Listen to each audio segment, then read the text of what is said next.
அது உயிருடன் இல்லை. அது உயிரடைந்து அடித்தளமற்ற பாதாளத்திலிருந்து ஏறி வந்து அழிவை நோக்கி போகிறது.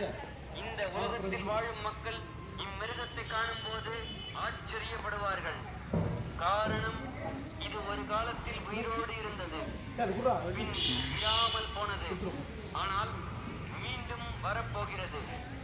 இம்மக்களின் பெயர்கள் ஜீவ புத்தகத்தில் உலகம் தொடங்கின நாள் முதல் எழுதப்படாமல் இருக்கிறது. இதை புரிந்து கொள்ள உனக்கு ஞானமுள்ள மனம் வேண்டும். அந்த 7 தலைகளும் அந்த பெண் உட்கார்ந்து கொண்டிருக்கிற 7 மலைகள் ஆகும். அவை 7 ராஜாக்களும் ஆகும். இவர்களில் 5 பேர் விழுந்தார்கள்.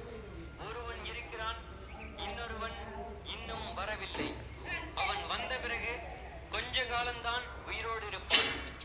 இருந்ததும் இராததுமாகிய மிருகமே 8ஆம் ராஜாவானவன். அவன் அந்த 7இல் ஒருவனாக இருந்து அழிவை நோக்கி செல்வான்.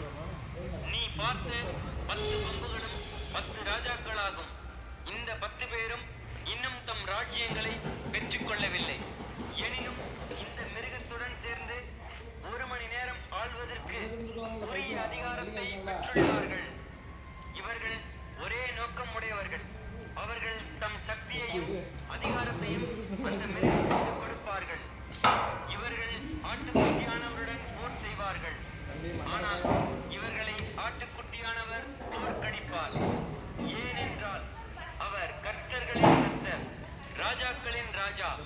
அவர் தாம் அழைத்தவர்களாகிய தம்முடைய தேர்ந்தெடுத்தவர்களோடும் நம்பிக்கைக்குரியவர்களோடும் கூட அவர்களை தோற்கடிப்பார் என்று சொன்னான். பிறகு அந்த தூதன் என்னிடம், அந்த வேசி உட்கார்ந்திருக்கிற நீர்நிலைகளை பார்த்தாய் அல்லவா? அந்த நீர்நிலைகள் தான் உலகத்தில் உள்ள மக்கள், குடிகள், தேசங்கள், மொழிகளாக இருக்கின்றன.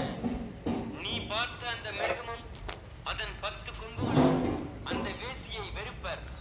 அவளிடம் உள்ள அனைத்தையும் அவர்கள் பறித்துக் கொண்டு அவளை நிர்வாணமாக விட்டுவிடுவர்.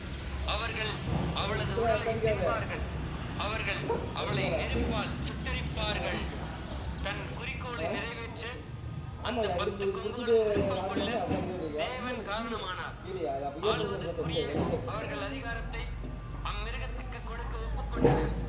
தேவன் சொன்னவை நிறைவேறும் காலம் வரை அவர்கள் ஆளுவார்கள். பூமியின் ராஜாக்கள் மீது அரசாங்கிற மகா நகரமானது நீ பார்த்த என்று சொன்னார். வெளிப்படுத்தின விசேஷம் அதிகாரம் 18. வேறொரு தூதன் பரலோகத்திலிருந்து இறங்கி வருவதைக் கண்டு அவனுக்கு மிகுதியான அதிகாரம் இருந்தது. பூமி ஒளி பெற்றது. அத்தூதன் உரத்த குரலில் கூறினான், அவள் அழிக்கப்பட்டாள், மாநகரமான பாபிலோன் அழிக்கப்பட்டது, பிசாசுகளின் குடியிருப்பானாள். அந்நகரம் ஒவ்வொரு அசுத்தமான ஆவியும் வசிக்கிற இடமாயிற்று.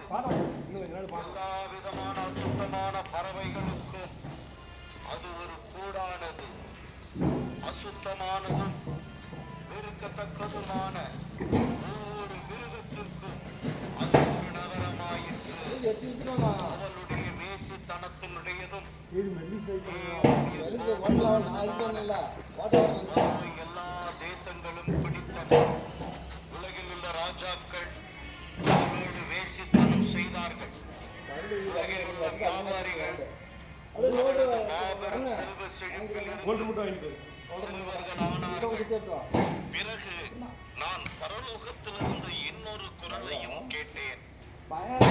என் மக்களே, அவளுடைய பாவத்தை உங்களுக்கு பங்கில்லாதபடிக்கு வெளியே வாருங்கள். பிறகு அவளுக்கு இருக்கும் வாதைகள் எதுவும் உங்களுக்கு இருக்காது. அந்நகரத்தில் பரலோகம் வரை எட்டிவிட்டன. தேவன் அவளது குற்றங்களை மறக்கவில்லை. அவள் கொடுத்ததைப் போலவே நீங்களும் அந்நகரத்தில்